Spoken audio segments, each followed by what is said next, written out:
And let me tell you, the session objectives for this are focused on, one, better understanding the complexities of patient and physician relationships, knowing what the characteristics and maybe even more important, the behaviors are of people who really take charge of and manage their health care. Learning techniques for managing our own MG and our own health care.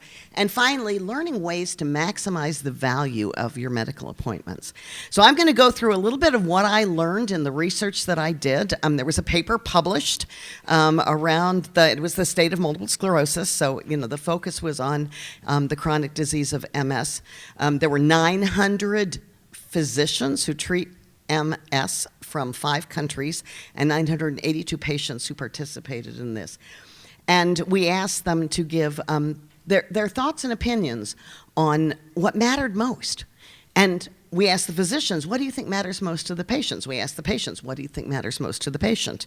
You, the patient. And to see what kind of differences we saw, how they felt about treatment, what their satisfaction level was, how satisfied the physicians thought the patients were, how satisfied they were with communication. So we learned a few things from that. And one of the things that we began to develop was, and see, what that people who possess these characteristics felt more in charge. And when patients felt more in charge and engaged and involved in their health care, they were also, not surprisingly, this is not rocket science. Where's Tom Larson? I know there's a rocket scientist in this room. This is not rocket science that we're talking about here. These things look, probably obvious to you. So, but how do we get people to get to that place? So we looked a little bit about that perspective, and there was a couple of places that patients and physicians agreed. And the top one was, there's not enough time. And they were, 97% of them were in agreement. I don't have enough time with my patient. I don't have enough time with my physician. But we also saw differences in what matters most about treatment. So the physician might be much more interested in how the clinical testing went, how the MRI looked, because that would be a sign of a progression in multiple sclerosis. So, you can translate that to what your physician, when they do an exam for MG, looks at. How long can you look up? How are those eyelids looking? And yet, for the patient, it was so much more focused on what can I do, and also how I feel. So the physician might be very pleased with how a treatment is working. The patient might have been felt very displeased because the side effects made them feel miserable. It helped the disease, but if you felt sick to your stomach all day long or had flu-like symptoms, that was worse around the quality of life issue. Patients also came across as being one of the top fears. Not that the doctor was going to kill them. They didn't really think that was going to happen. They didn't want to be seen as difficult. And we realized that could interfere in many ways with how the patient related to that physician. And what do we say? When you're a physician and you're writing in the summary, and sometimes you get to see the summary now through these patient portals, that you can go in and see what the physician wrote as a summary of your visit. And what's the first thing that it says? Patient is complaining of. And how do we feel about complaining? Nobody wants to be a complainer. So, even just sort of the way we talk about this communication can change things. And that there was a significant gap. Another thing that was really interesting, we asked physicians and patients what they thought was the most important resource that they had. A huge number of patients, 75 to 80%, the first thing they said was social media. Where do you go? The internet, social media, that's their top resource. Physicians said more about organizations like MGFA or MS societies, that they were the important resource for patients. But hello to those of us working for organizations, we need to understand where people are going to get their information, and we need to be where they are for going to get that. So a lot of learnings that came away from this. So one of the things that is important to take away from this is nobody cares more about you and your health than you. And if that's not the case, then you need to think about that, because you really need to be the person who is in charge of that. You can't assume that the physician who is treating you, or even your family members, are going to invest in your health in the way that you need to.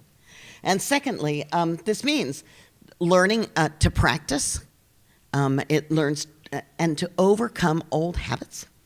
And it's a delicate balance between being a take-charge patient and a difficult one. So understanding some of these things are important. So where's the physician's role in this? We're talking about being a take-charge patient. But let me tell you what I learned about physicians and what there is out there for them. Resources exist for physicians to actually learn to be better communicators, but they're not really very well utilized. Physicians are already challenged to keep up with a rapidly changing world of treatment and care. I mean, it's enough. Just think how much things are changing in myasthenia gravis. Think of the studies that have come out recently. It's enough for your physician to be keeping up with that. And like as not, they're keeping up with other neurological diseases too. Not to mention the primary care physicians that you're seeing, or even more so, the emergency room physicians. So, and how frustrated and angry we can get sometimes when we go in and we say we have myasthenia gravis and the nurse says, what?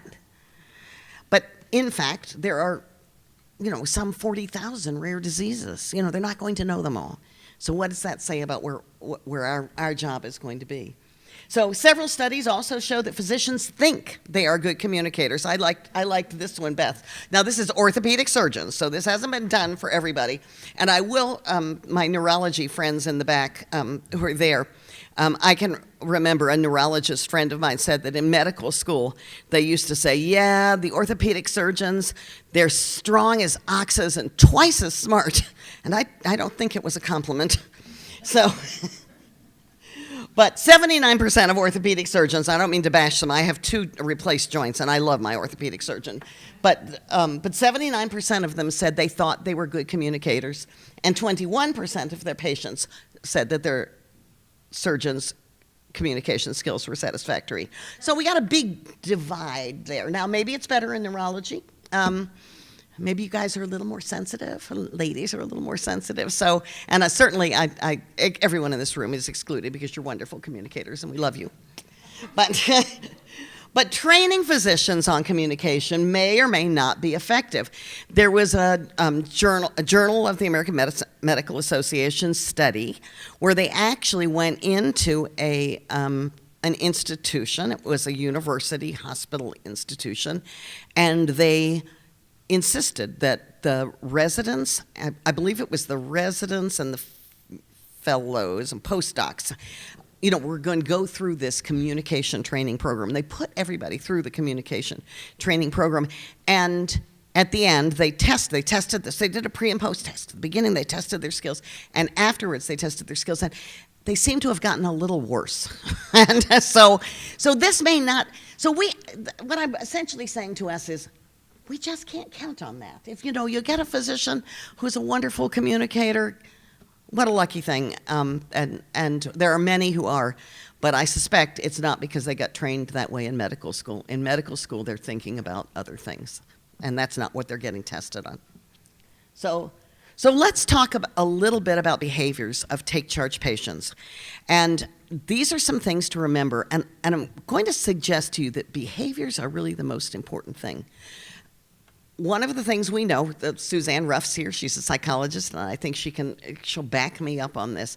We know that if people begin to behave in a certain way, they begin to feel more like they behave.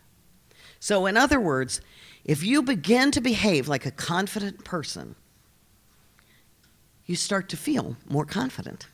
So behavior actually changes how we think and how we feel. So what do take-charge patients do? First of all, they understand how systems work. You've got to understand the healthcare system. You've got to understand how insurance works. You need to understand a little bit about how your physician's day is so that you realize how you're going to fit into that. It takes time and search to find the right provider. You're not always, you didn't find, like the first hairdresser you went to probably. So, you can spend as much time trying to find the right person to be your physician. Treat providers and their staff with courtesy, even if you're frustrated, even if you're irritated. It's okay to explain what you don't like. It's all right to ask for change, but to do it in a way that's courteous and thoughtful and understands that, they may have had, yes, they're running behind. They may have had 6 emergencies or, in Vicky's case, a baby to deliver. So that there can be things that get in their way too. Prepare for your appointments. We're going to talk a little bit more about that. Kim and Eldridge is going to talk about that, and I'm going to show you a form, I think, in here in a minute that can be used. Use your appointment time wisely. How much time do you get, do you think, average? What do you guess? 15 minutes. 15 minutes is about right. That's what you got. I know your grandkids are cute. Don't talk about it too long. You want to be likable. It's nice to be pleasant, but if you want to use your time well, be sure that you don't spend time chit-chatting over things and then realize you don't get your questions answered. Also, if you're prepared, you may have 8 things you wish you could talk about. Make sure you've got them in order, because talk about the things that matter most to you first, because in 15 minutes you may get to 1, 2, and 3, and you may not get to 5, 6, and God knows not 8. Use the things that are most important to you first. Create a support system. Take somebody with you.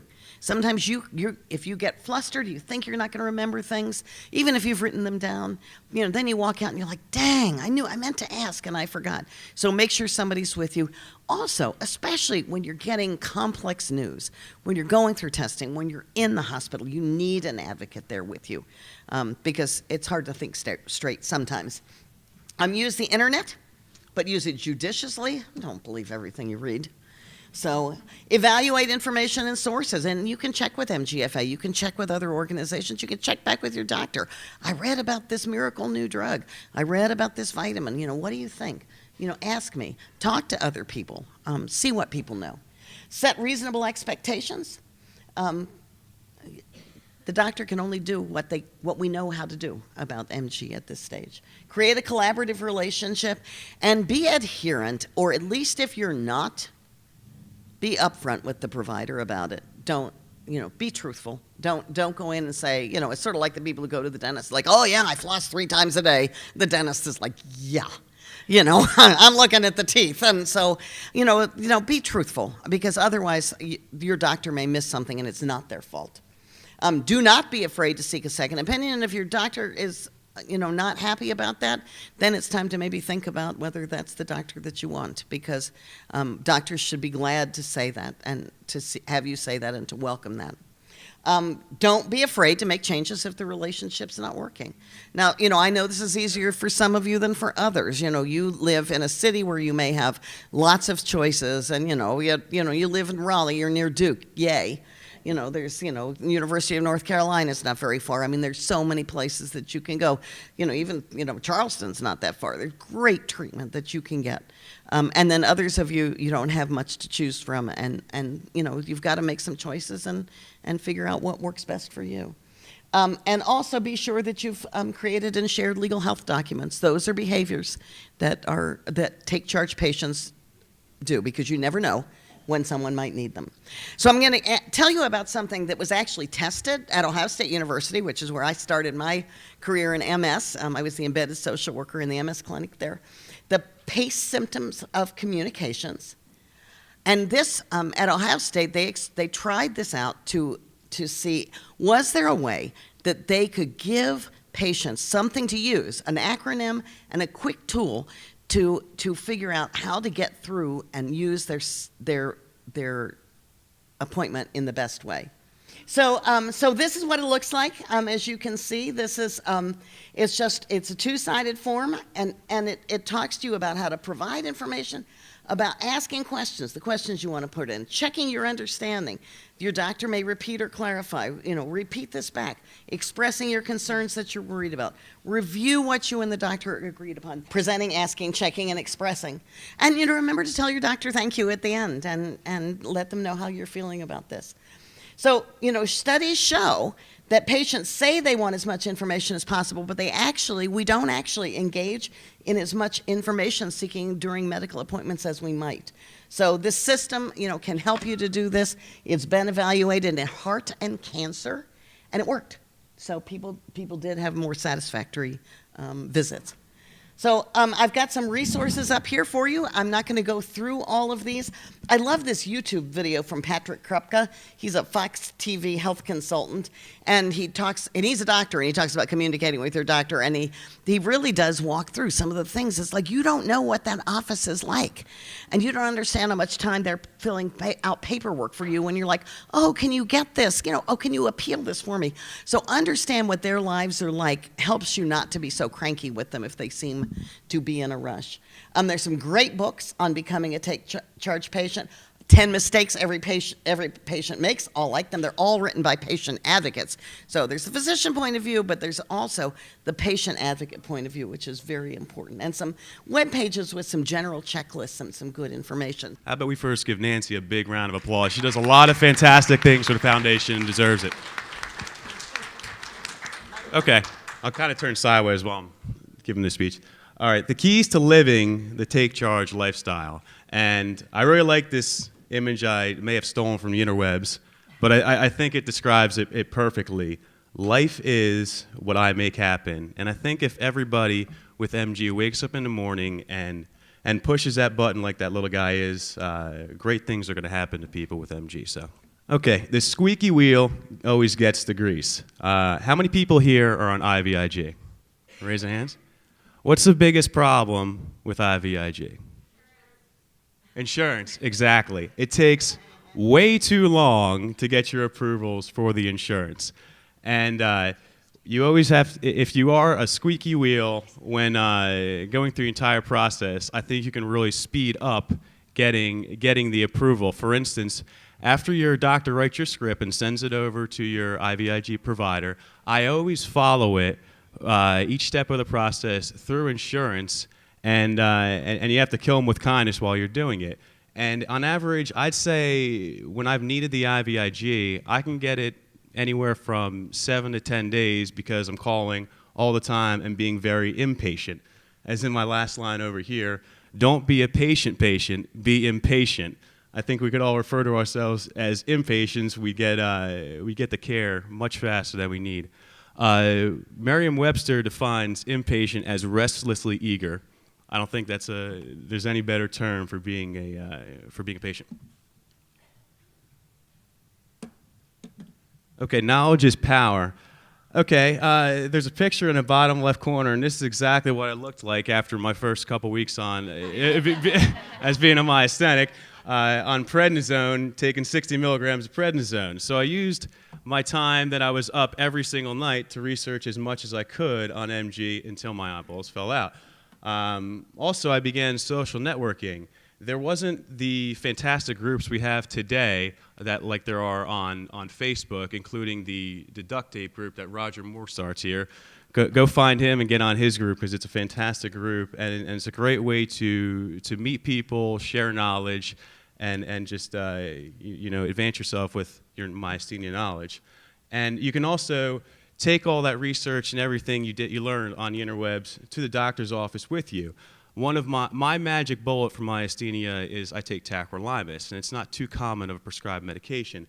But I did a lot of research in those wee hours in the morning and took a lot of the papers and printed off the information, went into my doctor's office and talked to him about it. And he had no problem prescribing it for me, and it's been fantastic for me. So, yeah, knowledge is power. Listen to your body. One thing is rest if you need to, but never quit. One of the things I think it's definitely being a take charge patient is you have to say when you've pushed yourself too far, you have to sit down. If you sit down now, you're going to have a better day tomorrow. And I think that's really one of the big keys to being a take charge patient. And this just holds true so much to new parents. How many parents how many people here have kids that have MG? So I have a 2-year-old son, Jackson, and this was one of the hardest things that I ran into was I had a flare about 6 months after becoming a father, and telling my wife I can't hold my child because my arms are getting weaker, and if I keep doing this, tomorrow's not going to be a good day. So it really is part of being a take charge patient to be able to tell people that you need to rest now, so you can be there later. And I think this image pretty much sums up being a take charge patient as a myasthenic. Every day when you wake up in the morning, you're going to have to grab the bull by the horns, as this guy is doing, and I think that really is a key to it. So, thank you. I entitled this, When Your World is Turned Upside Down, Be Proactive. And I love hearing stories from people about how it all began for them. For me, I was at a beautiful beach in Maine, having a mussels cookout. I mean, it was wonderful. It was a gorgeous night. And we were grilling the mussels, and suddenly I started talking really funny. And all of my friends and neighbors were gathered. And at first they thought it was humor, because they know I don't drink much. And then they started scurrying like ants. I was like, oh, you get the aspirin, you get the car. And I'm standing there doing the Macarena saying, look, see, I can raise my arms, I can smile. I'm good, what's the matter with you guys? And the only thing I was concerned about was that they throw away all the rest of the mussels, because I figured it must be red tide or something. So I said, don't eat those mussels, don't eat the mussels. So I did think it was the mussels. They rushed me to the hospital, wonderful little hospital in Maine. By the way, if you're ever in Maine, they have lobster rolls on demand. In the hospital? In the hospital. So it was just, I was like in pig heaven. I mean, the only downside was all of the tests I got, and it was mind-numbing. Even there was one test that the neurologist will know about, but I had to stay awake all night to tire my brain. But I went through every single test imaginable, and nobody could tell me what the problem was. I wasn't smart enough to be terrified at that point, because I was eating my lobster rolls.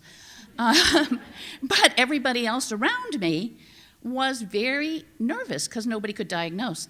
And finally, the neurologist at a very small hospital again said, well, you haven't tested well for stroke, so it's not that. It's not heart disease. It's not seizure. And then they sent in a psychologist. Now, I'm sorry, but I love to talk. And the last thing I would ever do is lose my speech. That just wouldn't happen. So finally, they wanted to prescribe drugs of every sort for stroke, for seizure. My response to that was, no way. It's not going to happen, which is really when I moved from being a patient to educating myself and being very proactive on my own behalf. So I went onto the internet, and very lucky for me, I found a good support group, and they were meeting coincidentally the following week. So this was like total immersion. I found the right neurologist, and it was mentioned before. The first one that I met said, oh, here's 60 milligrams of prednisone, see you in 6 months. And I said, oh no, that's not the way it's going to work. Like, we're a team and we're going to chat in between. He didn't want to do that, so I found another neurologist. He was fired. So I listened to podcasts. I read everything that MGFA produced.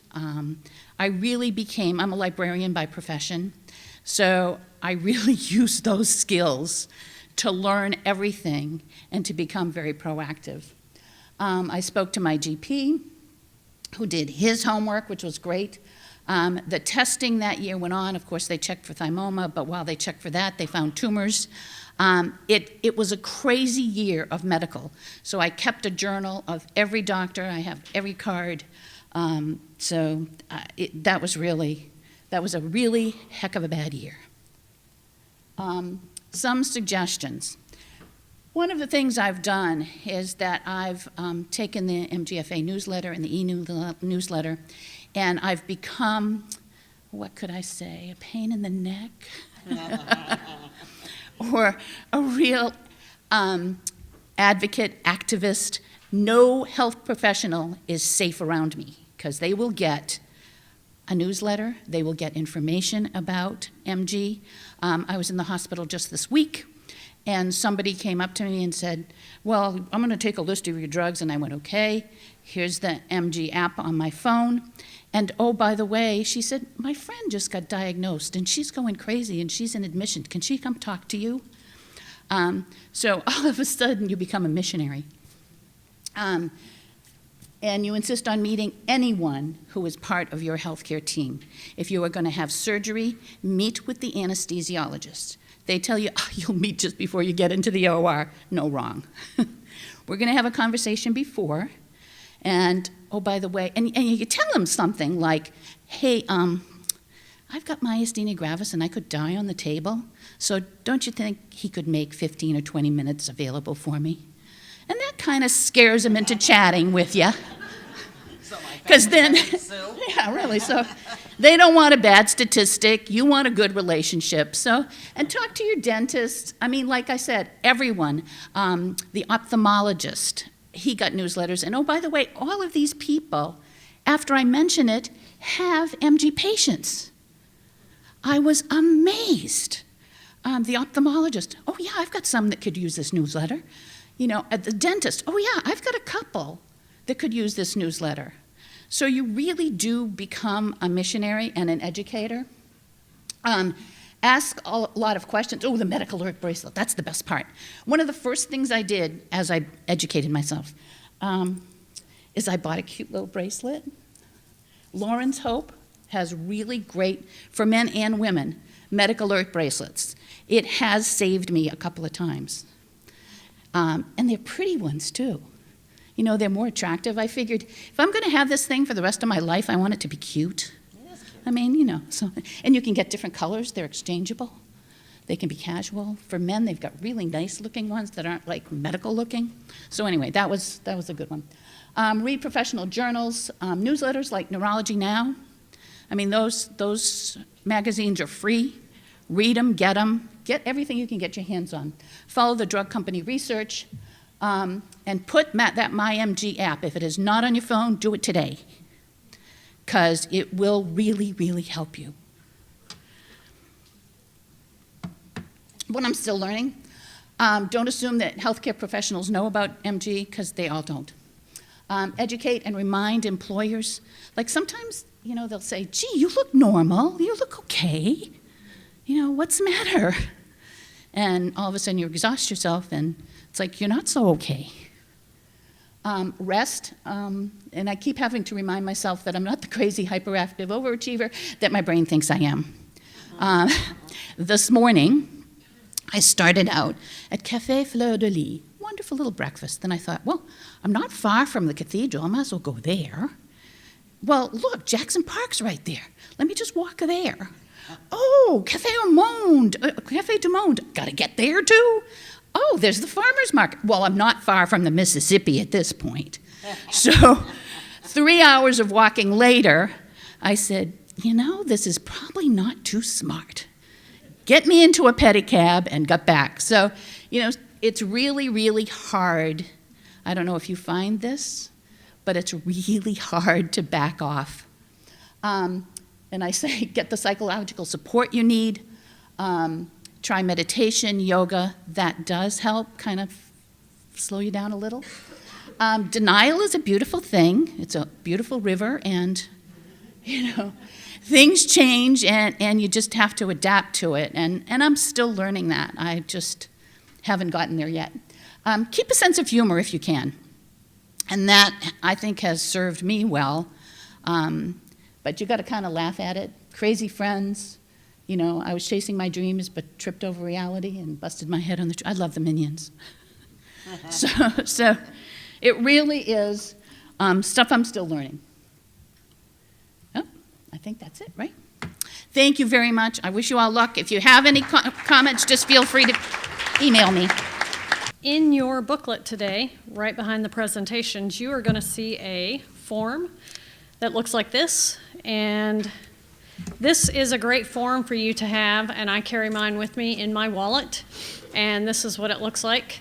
On that form, you've got a location for your physicians, So a lot of us have a lot of those.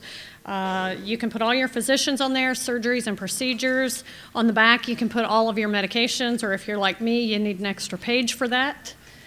And you can also list out all of your medical conditions. I highly recommend you take a look at that. Keep a copy of it in your wallet so that when you, or if you, I should say, end up in the emergency room and they say, hey, I need a copy of your medications, you know, what conditions do you have? You can just pull this out, hand it to them, they can make a copy. It's also great when you're just going to the doctor's office and they say, hey, what medications are you on? About 20 or so, you can just hand this to them, they can make a copy and put it in your file. So that way you don't forget anything. And with those medications, you really need to make sure that you know all of your medications. You need to know how to pronounce them. You need to know what they're for. You want to make sure that you know what doctor prescribed them. I've met a lot of MG patients that have multiple conditions. They're on a lot of medications, and they don't know what they're on or why they're on them. So don't be that patient. That's not being, you know, an advocate for yourself. You want to make sure that you know what you're taking and why. Another reason you need to know that is in case you have medications that might conflict with another medication. You know I've got several issues with medications like that, so I have to pay close attention when a doctor says they want to put me on another one. I have to go, oh, wait a minute, I can't take those because I'm already on these medications.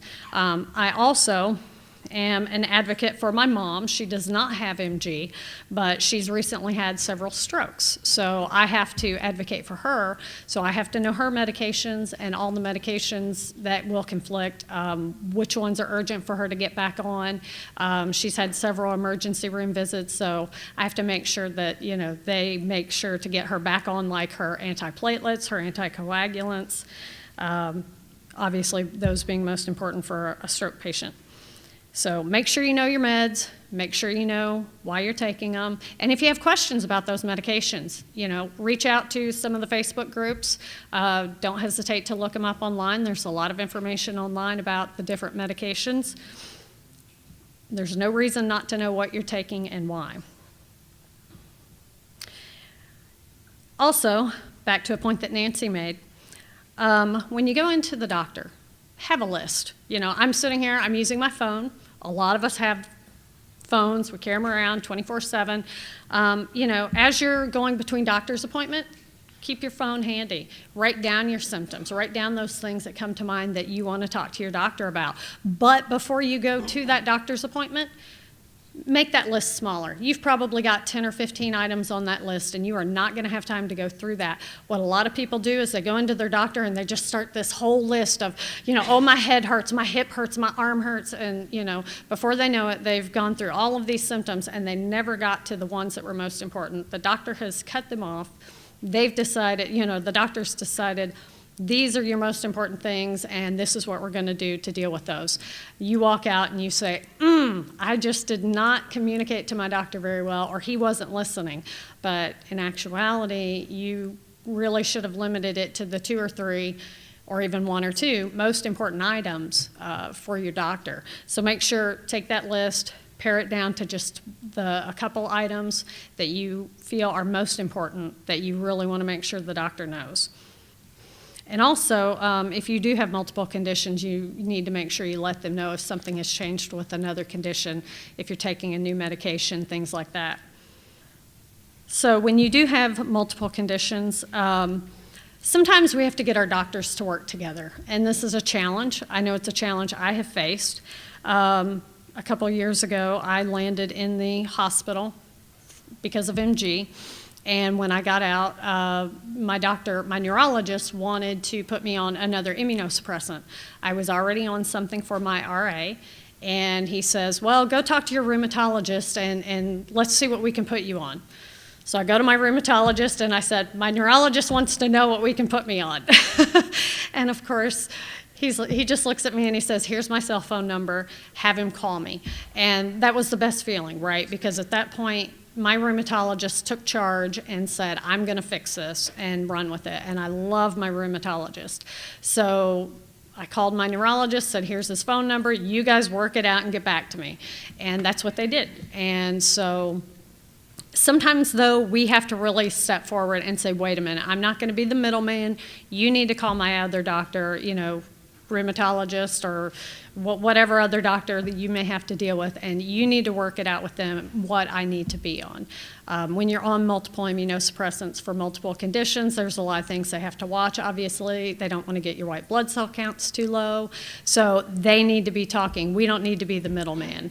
So don't ever hesitate to say, hey, you need to pick up the phone and call my other doctor. So one other point, too, that I wanted to make, when you have multiple conditions, too, is with this list, make sure that you put those most important conditions, the physician's name and number on there. And it helps, too, even though it doesn't really give you a location to put it, I always like to put in parentheses next to it, like this is a neurologist, a rheumatologist, and what kind of doctor they are when you do have multiple conditions, so that if you land in the emergency room, they can look at that. They know you have a pulmonologist, for example, and if you're having breathing problems, they know who to call. So I think that's it. Thank you. All right.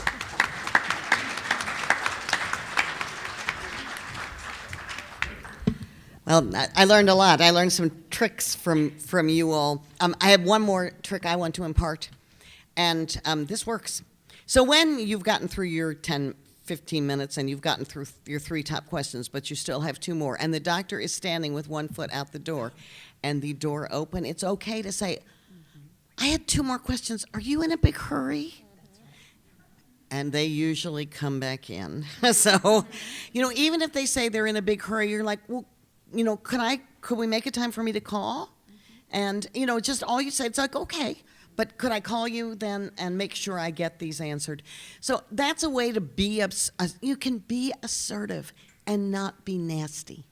You can ask for what you want in the nicest way to say, this, I know we've gotten through our time. I know you're busy, but when can I get the rest of my questions answered? So, it's really okay for you to find ways to step that up. One more to add to what she was saying is I know Mass General and probably a lot of hospitals now have patient gateways. And I find that that's a very effective way to talk to my neurologist. And usually I get that response within 24 hours. So if you have that means, do leverage it.